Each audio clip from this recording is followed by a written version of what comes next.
الله استغفر الله. السلام علیکم امیر صاحب. وعلیکم سلام. حلوا می درته راوړه. حلوا دې راوړه ادي خوا کې یا الله ما ته د شهادت مرګ راکړي امین. د شهادت مرګ خو دې وغوښتو امیر صاحب یو خبره وکړم وکړه نو جهاد ته ته نه ځي نو څوک هم دې حلوا کې دله بم کېدم. مجاز دا ګلوي شنې دي دا مې جي ساګ خوړلی ساګ نو اوبه به دې ورپسې څښلې وي که نه دلته څه له راتلي نه ډاکټر بچې صاحب زما دا معده داسې خوږېږي او دا زړه مې داسې میږي میږي کېږي. بچې څه کار کې زه رشکي سره کلنډر یم. واړه ښه به شي بچې دا دومره غټه مسله نه ده پاته ښه زه د دوایي لیکم دا به خورې ټیک به شي دا واله دوایي او پریز مریض خو نه کوو. او بس بچې چرګوټې مه خوره کبان مه خوره او وریجې مه خوره ښه پکې لاسي دا د لوږې مري او ته سر ته پراټې ګورې.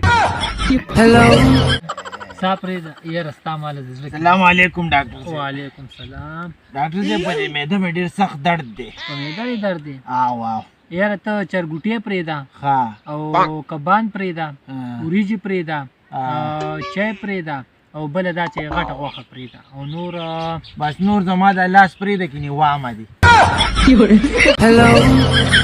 د خوشحالۍ شعر به درته یې ووایم ویل دی وي ګل مې درله درکړو د نسوارو په چونډۍ کې وي ګل مې درله درکړو د نسوارو په چونډۍ کې اوس راپسې ګرځه د ګوپیانو په ګاډۍ کې. مکمل شګه دې کړم وي.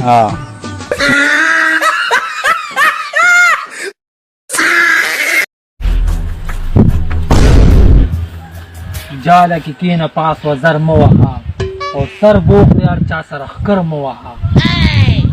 زما خو ښکرې نشته. ولې خرې څه واو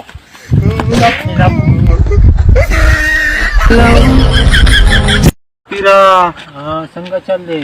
ابېګا چې د خرمانو غلا لتلو او تلیو بالکل. نو تا خرمانه راوړې که نه یاره یو دړی خرمانۍ خو مې کور ته یوړې نه مړه او تا یوړې نه یاره زه توت ته ختلی وم.